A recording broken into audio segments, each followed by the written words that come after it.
नमस्कार, पड़ताल लोक में आपका स्वागत है। मैं हूं आपका दोस्त आसिफ खान। आज बात करेंगे इस साल फरवरी में हुए देश की राजधानी को दहलाने वाले दंगों की, दिल को झकझोर देने वाले मामले में दाखिल हुए चार्जशीट की। इसके पहले के एपिसोड में हमने आपको डिटेल में बताया था कि कैसे रची गई थी दिल्ली दंगों की साजिश और कैसे पुलिस की जांच में साजिश की कई परतें सामने आई थी।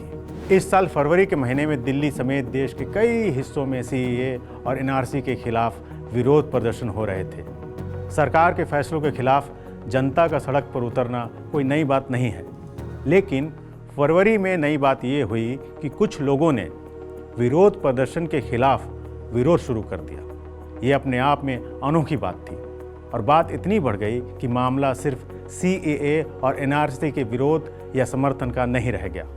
सियासत ने इसे पूरी तरीके से मजहबी रंग दे दिया और दो समुदाय के लोग नफरत की आग में इंसानियत को भुला बैठे। 53 लोगों की जान लेने वाले दिल्ली दंगों के 200 दिनों के बाद पुलिस ने चार्जशीट दाखिल की है। इस पूरे मामले की पड़ताल से पहले ये जान लीजिए कि आखिर चार्जशीट होती क्या है और किसी भी मामले में कितनी अहम होती है।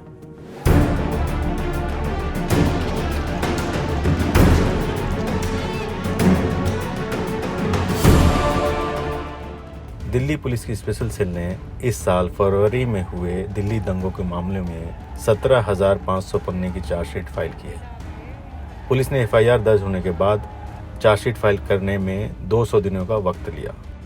पुलिस ने बार बार चार्जशीट दाखिल करने के लिए ज़्यादा समय की मांग की। कोर्ट ने 2 बार चार्जशीट दाखिल करने की तारीख बढ़ाई। देश की धड़कन दिल्ली को दहलाने वाले दंगों की चार्जशीट की हम एक एक बारीकी आपको बताएंगे। किसी भी मामले में एफआईआर दर्ज करने के बाद पुलिस उसकी जांच करती है। जब जांच के दौरान पुलिस को लगता है कि मामले में काफ़ी सबूत मौजूद हैं, तो वो उस केस में मुकदमा चलाने के लिए अदालत में आरोप पत्र या चार्जशीट पेश करती है। इसे पुलिस चालान भी कहा जाता है। पुलिस चार्जशीट धारा 170 क्रिमिनल प्रोसीजर कोड 1973 के तहत पुलिस रिपोर्ट को कहते हैं। इस रिपोर्ट के साथ अभियुक्तों को कोर्ट के सामने ट्रायल के लिए पेश किया जाता है। चार्जशीट में क्राइम समरी के साथ अभियुक्तों के नाम, पते और उनके खिलाफ की गई गिरफ्तारी, जमानत कार्रवाई या फरार होने की जानकारी दी जाती है। साथ ही अपराध का ब्रीफ नैरेटिव और उसे कोर्ट में साबित करने के लिए पेश किए जाने वाले गवाह, रिकॉर्ड्स और बाकी सबूत भी दर्ज किए जाते हैं। चार्जशीट के आधार पर ही कोर्ट में केस का ट्रायल होता है। जिस केस में कम से कम 10 साल की कैद और ज़्यादा से ज़्यादा उम्र कैद या फांसी का प्रावधान हो, उसमें आरोपी की गिरफ्तारी के 90 दिनों के अंदर जांच एजेंसी को चार्जशीट दाखिल करनी होती है। ऐसा नहीं होने पर आरोपी को जमानत मिल जाती है। इसके अलावा दूसरे मामलों में अभियुक्तों की गिरफ्तारी के 60 दिनों के अंदर चार्जशीट दाखिल करनी होती है। ऐसा ना करने पर मुलजिम को जमानत दिए जाने का प्रावधान है। दिल्ली पुलिस को दंगों के मामले में चार्जशीट दाखिल करने का अतिरिक्त समय इसलिए दिया गया था क्योंकि एफआईआर नंबर 59 में गैर कानूनी गतिविधि नियंत्रण कानून यानी यूएपीए की धाराएं लगाई गई हैं। ये धारा ज़्यादातर मामलों में आतंकवाद की वारदात में लगाई जाती है। यूएपीए के प्रावधानों के तहत जांच एजेंसियां लोगों को बिना मुकदमा चलाए लंबे वक्त तक हिरासत में रख सकती है। चार्जशीट दाखिल करने के दिशा निर्देशों के मुताबिक अगर मुलजिम के खिलाफ पुलिस या जांच एजेंसी को सबूत न मिले तो वो सीआरपीसी की धारा 169 के तहत क्लोजर रिपोर्ट दाखिल कर सकती है। अदालत क्लोजर रिपोर्ट में पेश सबूतों को देखती है और फिर मामले के शिकायती को नोटिस जारी करती है। अगर अदालत को लगता है कि आरोपी के खिलाफ मुकदमा चलाने लायक सबूत नहीं है, तो वो क्लोजर रिपोर्ट को स्वीकार करके केस बंद करने का हुक्म देते हुए आरोपियों को बरी कर सकती है। अब बात करते हैं कि आखिर पुलिस ने चार्जशीट में क्या क्या खुलासे किए हैं। दिल्ली दंगों की बात से पता चलता है कि इस साजिश में बड़े लोग शामिल थे। हमने आपको पहले भी बताया था कि साजिश के तार कितने गहरे हैं। वो बड़े लोग हैं, इतने बड़े हैं कि पुलिस उनके नाम अभी तक नहीं बता रही है। 200 दिनों के बाद जांच के बाद पुलिस ने कोर्ट को आरोपियों की लिस्ट तो थमा दी है, लेकिन दंगों के मास्टरमाइंड का सुराग अभी तक नहीं ढूंढ पाई है। फरवरी 2020 में हुए दिल्ली दंगों के मामले में पुलिस की स्पेशल सेल ने यूएपीए कानून के तहत ककरडुम्मा कोर्ट में तकरीबन 17,500 पन्ने की चार्जशीट दाखिल की। स्पेशल सेल दंगों के पीछे की साजिश को बेनकाब करने के एंगल से जांच कर रहा है, जिसमें पुलिस ने कुल 15 लोगों को आरोपी बनाया है।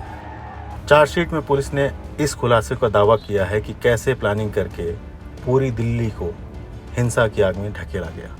चार्जशीट में पुलिस ने बताया है कि सीएए और एनआरसी के खिलाफ देश भर में जो प्रदर्शन चल रहे थे उसको खूनी रंग देने के लिए एक बड़ी साजिश रची गई। इसमें कई बड़े लोगों की भूमिका रही। हालांकि ये बड़े लोग कौन हैं, इसका खुलासा अभी तक नहीं हुआ है। स्पेशल सेल ने जो चार्जशीट दाखिल की है वो अपने आप में एक रिकॉर्ड है। कहा जा रहा है कि इतने पन्नों की चार्जशीट इससे पहले कभी दाखिल नहीं हुई। दिल्ली दंगों के मामले की जांच के लिए स्पेशल सेल ने 6 मार्च को एक एफआईआर दर्ज किया, जिसके तहत ये चार्जशीट दाखिल की गई है। स्पेशल सेल की जांच में जिन 15 लोगों का फिलहाल यूएपीए के तहत आरोपी बनाया गया है उनके नाम हैं आम आदमी पार्टी के पूर्व पार्षद Tahir Hussain, United against hate के एक्टिविस्ट अब्दुल खालिद सैफी, कांग्रेस की पूर्व पार्षद इशरत जहां, आरजेडी यूथ विंग के मीरान हैदर, पिंजरा तोड़ मूवमेंट की गुलफिशा फातिमा, सफूरा जरगर, नताशा नरवाल और दिवांगना कलिता। इसके अलावा सिफाउर रहमान, आसिफ इकबाल तन्हा, शादाब अहमद, तस्लीम अहमद, सलीम मालिक, सलीम खान और अतहर खान के नाम भी चार्जशीट में शामिल है। दिल्ली दंगों की जांच के दौरान स्पेशल सेल ने 21 आरोपियों को गिरफ्तार किया।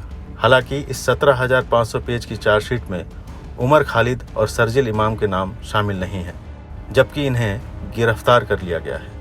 दिल्ली के दंगों की जांच कर रहे दिल्ली पुलिस के स्पेशल सेल के डीसीपी प्रमोद कुमार सिंह कुशवाहा ने TV9 भारतवर्ष को बताया कि बाकी आरोपियों उमर खालिद, मोहम्मद दानिश, मोहम्मद इलियास, मोहम्मद परवेज़ और मोहम्मद फैज़ान की अभी जांच चल रही है।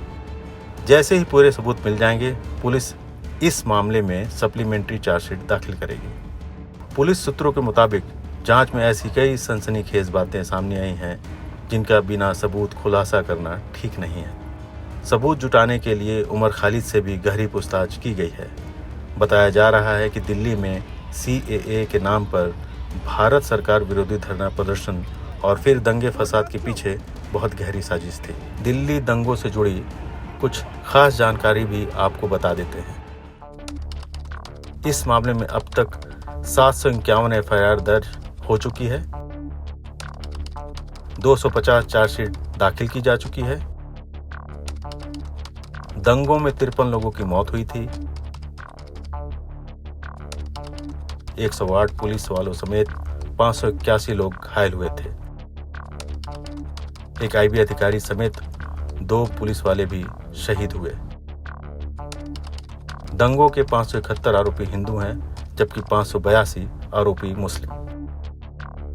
मुरसलीन, आस मोहम्मद, आमीन, भूरे अली, रतनलाल, वीरभान, विनोद कुमार, ये वो कुछ लोग हैं जिन्हें देश की राजधानी में सरेआम कत्ल करके नाले में फेंक दिया जाता है। किसी को गोली मार दी गई। दिल्ली दंगे के शिकार हुए हजारों परिवार अब पूरी जिंदगी अदालत की चौखट पर इंसाफ की उम्मीद में अपनी नज़रें टिकाए रहेंगे। पुलिस ने अभी चार्जशीट फाइल की है, फिर मुकदमा चलेगा, फिर गवाह पेश किए जाएंगे, सबूत खंगाले जाएंगे। क्या लगता है इन्हें कभी इंसाफ मिल पाएगा? इसका जवाब आप पर मैं छोड़ता हूँ। जाते जाते गालिब साहब का एक शेर पेश करता हूँ। दर्द जब दिल में हो तो दवा कीजिए, दिल ही जब दर्द हो तो क्या कीजिए। आज बस इतना ही, फिर मिलूंगा जल्दी। तब तक अपना ख्याल रखिएगा। नमस्कार।